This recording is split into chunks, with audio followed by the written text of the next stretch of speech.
चलिए जी स्टार्ट लेते हैं 9th class exercise 5.2 according to reduce syllabus. Question number 1 और क्वेश्चन नंबर 1 के हम सॉल्व करेंगे पार्ट 2 एंड पार्ट 6। ठीक है जी, पार्ट 2 एंड पार्ट 6। तो पहले स्टार्ट ले लेते हैं पार्ट 2 के साथ, and that is 4.28500 cubic metre. अच्छा जी, ये सॉल्व कैसे होंगे? क्वेश्चन नंबर 1 में कह रहे हैं कि आपने gas meter reading in the following the gas meter reading has been given. ठीक है, गैस मीटर रीडिंग हमारे पास ऑलरेडी गिवन है, that is 4.285। Complete the gas bills with the help of the slabs given in the unit, also include the meter and GST। ठीक है, तो question number 1 जो है उसके लिए हमारे पास पेज नंबर 124 पर आपको एक स्लैब्स गिवन है, एक टेबल फॉर्म में आपके पास स्लैब्स गिवन है। ठीक है, और उनको जो है हम यूज़ करेंगे, उनके हर स्लैब के अगेंस्ट आपके पास जो है वो थर्मल यूनिट्स हैं। ठीक है, तो देखते हैं वो स्लैब क्या कह रहा है। ये स्लैब है हमारे पास, ठीक है, और इसको यूज़ करते हुए हम क्वेश्चंस को सॉल्व करेंगे।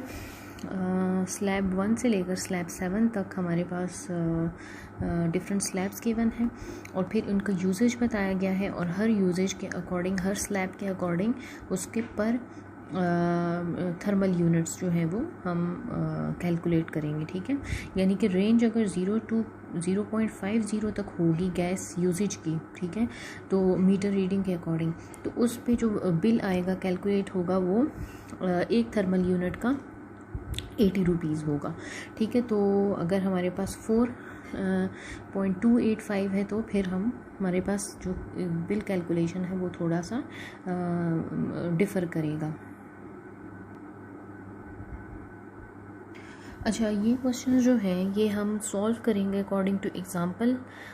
जैसे कि आपके पास पेज नंबर 124 और 123 पर आपके पास जो एग्जांपल्स हैं यूटिलिटी बिल्स के, उसके अकॉर्डिंग हम इसको सॉल्व करेंगे, दूसरा मेथड यूज़ नहीं कर रहे। ठीक है, तो हमारे पास जो आंसर्स हैं वो थोड़े से कंट्राडिक्ट कर सकते हैं पीछे जो गिवन है। चलिए स्टार्ट लेते हैं। तो गैस चार्जेस जो है वो हम क्या करेंगे। अच्छा, एक और पॉइंट यहाँ पे आप नोट करें, यहाँ पर आपके पास डेसिमल पॉइंट है। ठीक है, तो हम डेसिमल पॉइंट से पहले की वैल्यूज़ और डेसिमल पॉइंट के बाद की वैल्यूज़ जो हैं उनको अलग अलग कैलकुलेट करेंगे। इनके लिए जो गैस स्लैब्स होंगी वो डिफरेंट है हमारे पास, जैसे कि हमने भी टेबल में देखा। तो इसका सोल्यूशन क्या होगा, गैस चार्जेस 400 क्यूबिक मीटर की कितनी होंगी। ठीक है, तो वो है हमारे पास अकॉर्डिंग टू टेबल के बाद टेबल देख लेते हैं।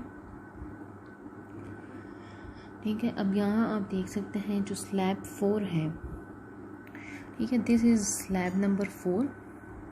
ठीक है, और अच्छा स्लैब को नहीं, ठीक है, जो वैल्यूज़ हैं, ठीक है, वो रेंज देखेंगे। ठीक है, तो रेंज हमारे पास कितनी है, 4 है। ठीक है, हमने फाइंड आउट करना है 4.285। तो गैस चार्जेस 100 क्यूबिक मीटर की कितनी है, वो रेंज हमारे पास बताई गई है कि अगर आपके पास जो मीटर रीडिंग है वो अगर आपके पास 3 to 4 है तो उसके लिए जो चार्जेस होंगे पर थर्मल यूनिट वो 423 रुपीज़ होंगे। तो यहाँ पे हम लिख लेते हैं 423.42। ठीक है, ये हमने टेबल से लिख लिया।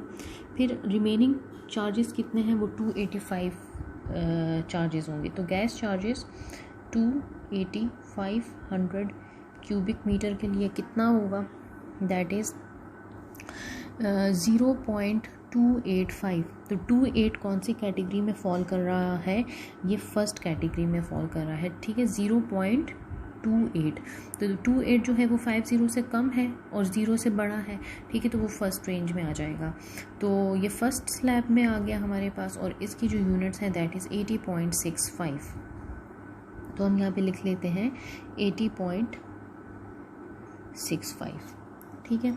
अब मीटर रेंट कितना है, जब भी हम गैस बिल कैलकुलेट करते हैं उसके लिए आपके पास मीटर का रेंट, जैसे कि हम बाकी के उसमें करते हैं जीएसटी वगैरह अप्लाई करते हैं और प्लस सम अदर वैल्यूज़ हम लिखते हैं, तो इसी तरह से जो गैस बिल कैलकुलेट करते हैं उसके लिए मीटर रेंट हम लिखते हैं। और मीटर रेंट हमारे पास अकॉर्डिंग टू बुक एग्ज़ाम्पल वो कितना है, ₹120। ठीक है, तो इन तीनों अमाउंट्स को हम ऐड कर लेते हैं। इसको मैंने कह दिया 1, this is 2 and this is 3। तो टोटल अमाउंट हमारे पास क्या आ जाएगा, 1 + 2 + 3। ठीक हो गया। इनको हम ऐड कर लेते हैं तो ये आपके पास आ जाएगा टोटल अमाउंट विदाउट जीएसटी 423.42 + 80.65 + 120। तो ये आपके पास अमाउंट आ गई। यहाँ पर आप इसको ब्रैकेट में लिख लें रुपीज़। ये है ₹624.07। अब आ जाते हैं कि इस पे जब हम जीएसटी अप्लाई करेंगे, ठीक है, गैस बिल कैलकुलेशन के लिए आप दो डिफरेंट चीज़ें यूज़ करते हैं। एक आपके पास आ गया मीटर रेंट, एक आपके पास आ जाता है जीएसटी, और थर्ड आपके पास आ जाता है स्लैब्स यानी कि गैस चार्जेस, जो कि हम ऊपर कर चुके हैं। तो अब जीएसटी अप्लाई करते हैं। जीएसटी अकॉर्डिंग टू बुक हमारे पास है 16%। तो 16% अप्लाई होगा इस कॉस्ट प्राइस पे। ठीक है, तो 16 / 100 हो जाएगा और कॉस्ट प्राइस हमारे पास ये है, तो दैट इज़ 624.07। अब हम इसको सॉल्व करते हैं तो ये हमारे पास आ जाएगा रुपीज़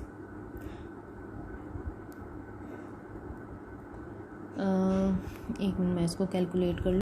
चलिए जी, ये आ जाएगा हमारे पास 99.851। ठीक है, अब हमने क्या करना है, करंट बिल फाइंड आउट करना है। तो करंट बिल आपके पास आएगा रुपीज़ दिस वन। ठीक है, इसको मैं कह रही हूँ ए और बी।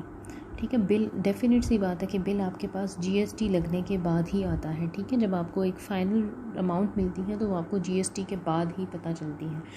तो अमाउंट विदाउट कॉस्ट प्राइस यानी कि 624.07 और विथ जीएसटी 99.851।